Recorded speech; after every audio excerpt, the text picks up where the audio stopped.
Tampun Juah. Seperti umumnya subsuku Dayak lainnya, masyarakat Dayak Iban juga sangat terkait dengan kisah-kisah lisan yang melegenda. Di antaranya tentang asal-usul mereka, yakni dari sebuah tempat atau wilayah yang disebut Tampun Juah. Tampun Juah adalah sebuah tempat bermukim suku Dayak Iban pada zaman dahulu, yang biasa juga diistilahkan Tembawang atau Temawai oleh orang Dayak. Tempat tersebut berada di antara wilayah Sungai Sai, Desa Lubuk Sabuk, Kecamatan Sekayam, Kabupaten Sanggau, Kalimantan Barat, Indonesia. Masyarakat Iban yang dalam satu kelompok serumpun Iban di masa itu disebut sebagai masyarakat Pangau Bayau, serta disebut Urang Pangau atau orang menua, yang artinya orang yang berasal dari tanah ini atau tanah Borneo. Sebelum di Tampun Juah, masyarakat Pangau Bayau hidup di daerah Bukit Kujau dan Bukit Ayau. Kemudian pindah ke Air Berurung, Balai Bidai, Tinting Lalang Kuning hingga ke Tampun Juah.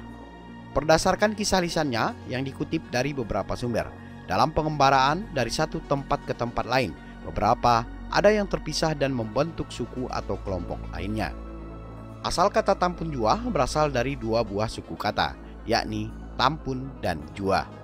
Dua kata ini terkait dengan suatu peristiwa bersejarah yang merupakan peringatan akhir terhadap suatu larangan yang tak boleh dilakukan sama sekali. Penamaan Tampun Juah berawal dari sebuah kisah. Pada beberapa abad yang lalu, hiduplah seorang pemuda yang bernama Juah. Diam-diam, Juah menjalin hubungan asmara dengan gadis yang bernama Lemai, yang ternyata merupakan saudara sepupu sekalinya atau Mandal. Hubungan terlarang itu pun tercium dan menjadi gosip hangat di perkampungan, sehingga Juah dan Lemai ditangkap dan diadili untuk mencari kebenarannya. Setelah melalui proses dan dari hasil musyawarah, mereka dinyatakan bersalah dan telah melanggar aturan adat, sehingga mereka harus ditampun. Tampun sendiri adalah istilah hukuman atau hukuman mati. Juah dan Lemai mencoba berontak dengan berdalih cinta, namun aturan adat harus tetap dijunjung tinggi karena dipercayai peristiwa tersebut akan mendatangkan petaka bila mana tidak segera dilakukan hukuman.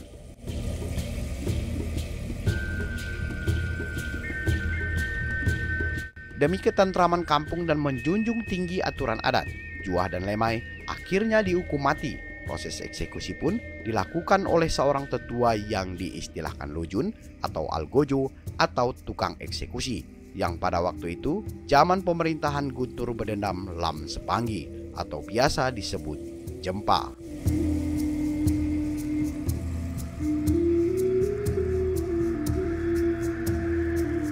Proses dilakukan dengan cara memasung seseorang dengan terlentang, sementara satunya ditelungkupkan pada pasangan yang terlentang tersebut. Kemudian, dari punggung yang terlungkup ditumbuk dengan bambu runcing. Setelah itu, keduanya dihanyutkan di sungai.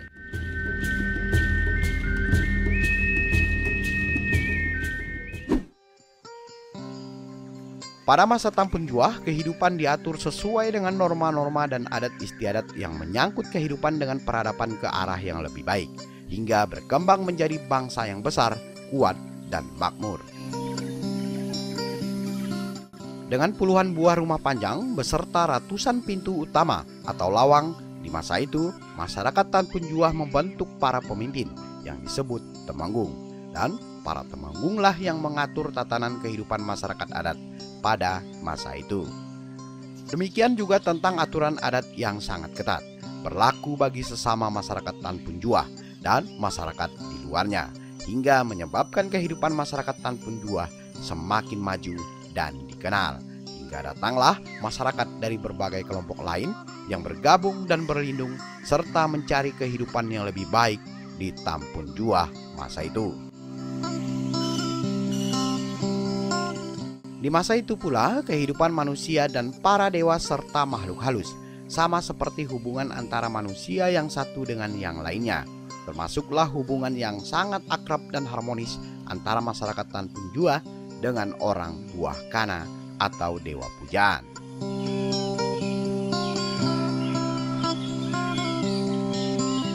Kejayaan dan kemakmuran di Tampun Jua telah didengar oleh para penguasa wilayah lain. Hal ini menyebabkan penguasa lain di luar menjadi sangat iri dan berusaha untuk merebut kejayaan di Tampun Jua. Hingga suatu ketika sampailah berita itu ke Kerajaan Sukadana. Kerajaan Sukadana merasa khawatir mendengar kejayaan dan semakin kuatnya persatuan masyarakat di Tampun Jua.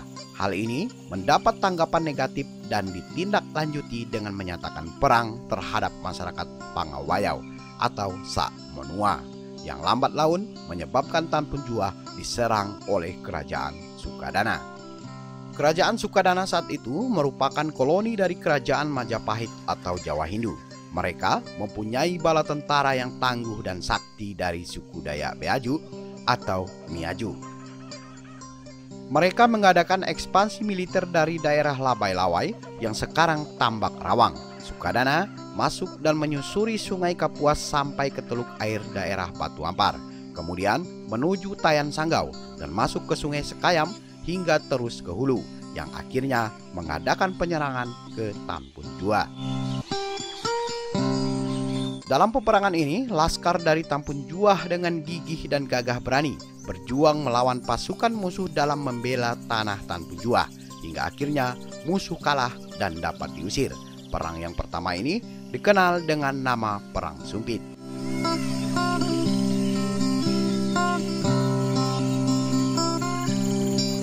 Setelah perang yang pertama tidak berlangsung lama, pihak musuh yang kalah melalui kesaktiannya mempengaruhi bangsa makhluk halus agar menyerang Tampun Jua, dan perang kedua tak bisa dihindarkan, yang akhirnya juga dimenangkan oleh Tampun Jua.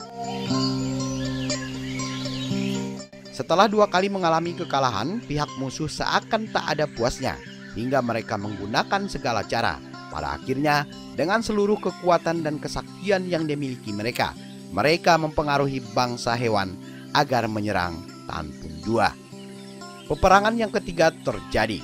Sama halnya dengan perang terdahulu, bangsa hewan juga dapat dikalahkan. Karena masih kurang puas, maka musuh pun mencari cara lain hingga mereka mendapat ide baru, yakni dengan menanam berbagai jamur beracun di ladang dan sekitar pemukiman masyarakat Tampun Jua. Jamur yang ditanam musuh menyebabkan banyak masyarakat Tampun Jua keracunan. Namun keracunan tersebut dapat disembuhkan dengan menggunakan akar dan tumbuhan hutan. Akan tetapi, setelah sembuh dari racun, ternyata berdampak pada perubahan intonasi bahasa, logat, dan pengucapan bahasa komunikasi yang menjadi bahasa keseharian. Hal ini menyebabkan timbulnya kelompok-kelompok bahasa yang berbeda logat maupun pengucapan, namun masih saling dimengerti. Melihat adanya kelompok-kelompok bahasa tersebut, pihak musuh memanfaatkan hal ini dan menjadikannya celah kelemahan masyarakat Tampun Jua. Pada saat keracunan terjadi di mana-mana, membuat kekuatan masyarakat Tampun Jua menjadi rapuh. Hal ini tidak disia-siakan oleh bangsa halus. Mereka mengirimkan sihirnya dengan cara mengotori setiap tempat kegiatan sehari-hari. Karena terus-menerus muncul dan tak kunjung selesai dalam jangka waktu yang lama, akhirnya masyarakat Tampun Jua stres, panik, dan tak tahan lagi. Menyikapi hal itu, para temenggung berkumpul untuk memecahkan permasalahan tersebut. Pekat bayau atau musyawarah pun dilakukan, dan hasil musyawarah diambil keputusan untuk meninggalkan Tampun Jua secara berangsur-angsur. Proses keberangkatan dipimpin oleh masing-masing temenggung. Yang berangkat dahulu harus membuat lujok. Lujok yaitu arah penunjuk yang dibuat menggunakan kayu yang ditancapkan ke arah tujuan sebagai tanda pada setiap tempat yang dijalani kelompoknya agar diikuti oleh kelompok belakangnya dengan perjanjian. Jika kelak menemukan tempat yang subur dan cocok untuk ditinggali, maka mereka berkumpul lagi dan membina kehidupan seperti di Tampun Jua, hingga akhirnya semua meninggalkan Tampun Jua. Dari kisah kenangan akan perpisahan yang terjadi di Tampun Jua, dijadikan sebagai sebuah nostalgia yang dikenal sebagai buah kana atau buah kerinduan. Bahkan beberapa nama para satria di masa itu selalu disebut, bahkan sangat termasyhur dalam setiap nyanyian kana, hingga ada juga yang memberikan nama tersebut pada anak-anak mereka. yang dalam hal ini mereka selalu merindukan perjumpaan dengan para tokoh tersebut. Dalam nyanyian yang bertemakan tentang budaya atau kesatriaan atau kepahlawanan suku Dayak Iban Group, yaitu Mengap Bungai Tahun, Persi Iban menyebutkan beberapa orang tokoh laki-laki dan wanita yang tergolong sebagai satria atau pahlawan yang hidup dan tinggal di tanah Tampun, yakni Laja, Ijau, Keling, Pungga, dan Pandung. Sementara yang wanita adalah Balun-Belunan atau Inai Abang, Kumang, dan Bundong. Hingga saat ini, Tembawang Tampun Jua merupakan lokasi yang dipercaya sebagai kampung tua awal pemukiman masyarakat suku Dayak di beberapa wilayah. Bukti artefaktual yang masih ditemukan di Tampun Jua adalah arca. Arca yang mewakili sosok laki-laki dan perempuan, serta beberapa tempayan, dan arca tersebut berbahan dasar batuan endesit.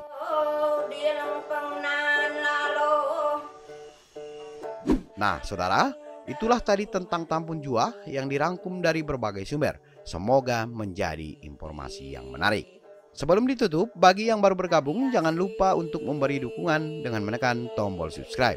Sukai dan bagikan kiranya menarik. Silahkan berkomentar bila ada tanggapan. Mohon maaf bila ada salah kata, dan sampai jumpa pada video selanjutnya. Salam budaya.